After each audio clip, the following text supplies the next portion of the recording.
Assalamualaikum warahmatullahi wabarakatuh. Perkenalkan, nama saya Wawan. Menurut saya, kurikulum merdeka dan kurikulum cinta merupakan dua konsep yang memiliki hubungan erat dan dapat saling melengkapi dalam mewujudkan tujuan pendidikan yang lebih komprehensif. Keduanya hadir sebagai respon terhadap tantangan pendidikan yang tidak hanya menuntut peserta didik memiliki kemampuan akademik yang baik, tetapi juga berkarakter kuat, serta kemampuan berinteraksi secara positif dengan lingkungan sosialnya. Kurikulum merdeka pada dasarnya memberikan kebebasan kepada peserta didik untuk belajar sesuai dengan minat, bakat, kebutuhan, dan tahap perkembangannya. Melalui pendekatan ini, peserta didik tidak lagi diposisikan sebagai objek, melainkan sebagai subjek yang aktif dalam proses belajar. Guru juga diberikan keleluasaan untuk memilih metode, strategi, dan media pembelajaran yang sesuai dengan kondisi peserta didik.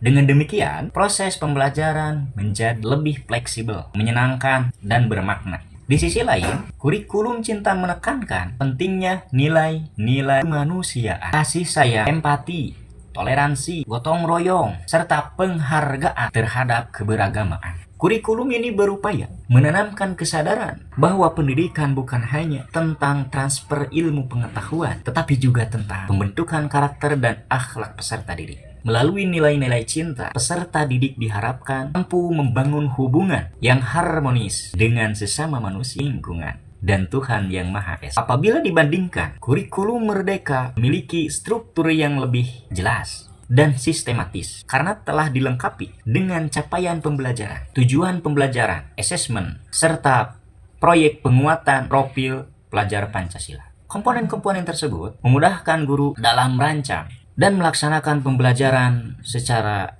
terarah. Sementara itu, kurikulum cinta lebih berperan sebagai pendekatan nilai yang dapat diterapkan dalam berbagai mata pelajaran maupun aktivitas sekolah. Fokus utamanya bukan pada perubahan struktur, melainkan pada perubahan budaya dan cara pandang dalam prosesan pendidikan. Menurut saya, salah satu kelebihan utama kurikulum merdeka adalah kemampuannya untuk mengakomodasi beragaman potensi peserta didik. Setiap anak memiliki kemampuan dan gaya belajar yang berbeda. Dengan adanya fleksibilitas dalam pembelajaran, peserta didik dapat berkembang sesuai dengan potensinya masing-masing. Selain itu, kurikulum merdeka juga mendorong pengembangan keterampilan abad ke-21 seperti berpikir kritis, kreativitas, komunikasi, dan kolaborasi yang sangat dibutuhkan dalam kehidupan saat ini. Namun demikian, kurikulum merdeka juga memiliki beberapa tantangan. Tidak semua guru memiliki kesiapan yang sama dalam menerapkan pembelajaran yang fleksibel dan berpusat pada peserta didik.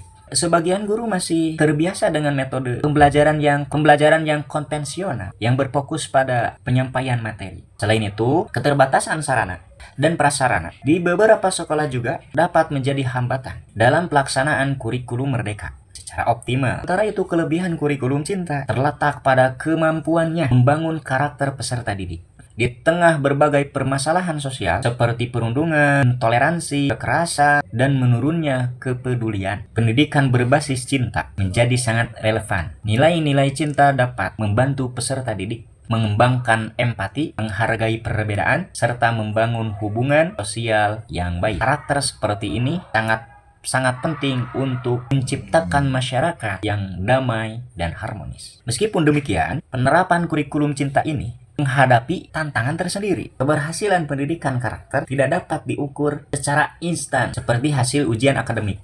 Perubahan sikap dan perilaku membutuhkan waktu yang paling lama serta dukungan dari berbagai pihak, termasuk keluarga dan masyarakat. Oleh karena itu, keberhasilan kurikulum cinta memerlukan kerjasama antara sekolah, orang tua, dan lingkungan sekitar. Dalam pandangan saya, tantangan terbesar pendidikan saat ini bukan hanya menghasilkan peserta didik yang pintar secara akademik, tapi juga peserta didik yang memiliki akhlak mulia dan tanggung jawab sosial. Kemajuan teknologi telah memberikan banyak manfaat, tetapi juga menghadirkan berbagai tantangan moral dan sosial. Oleh karena itu, pendidikan harus mampu menyeimbangkan antara penguasaan ilmu dan pembentukan karakter. Saya melihat bahwa nilai-nilai yang terkandung dalam kurikulum cinta sebenarnya sejalan dengan tujuan profil pelajar Pancasila dalam kurikulum merdeka. Profil pelajar Pancasila menekankan pentingnya peserta didik yang beriman, bertakwa kepada Tuhan Yang Maha Esa,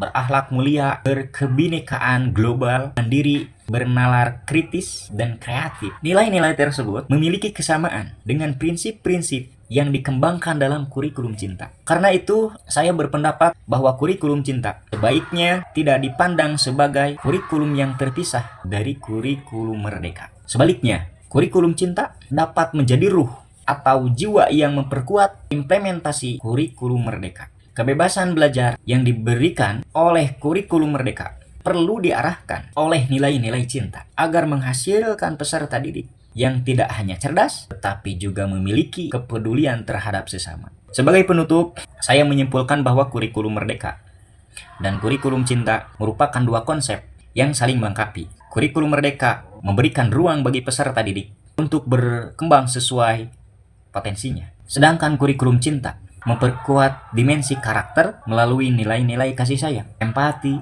toleransi, dan kepedulian sosial. Integrasi keduanya dapat menjadi solusi yang tepat dalam menghadapi tantangan pendidikan masa kini dan masa depan. Dengan demikian, pendidikan tidak hanya menghasilkan generasi yang cerdas dan kompeten, tetapi juga generasi yang berakhlak mulia, peduli terhadap sesama, serta mampu memberikan kontribusi positif bagi bangsa dan negara.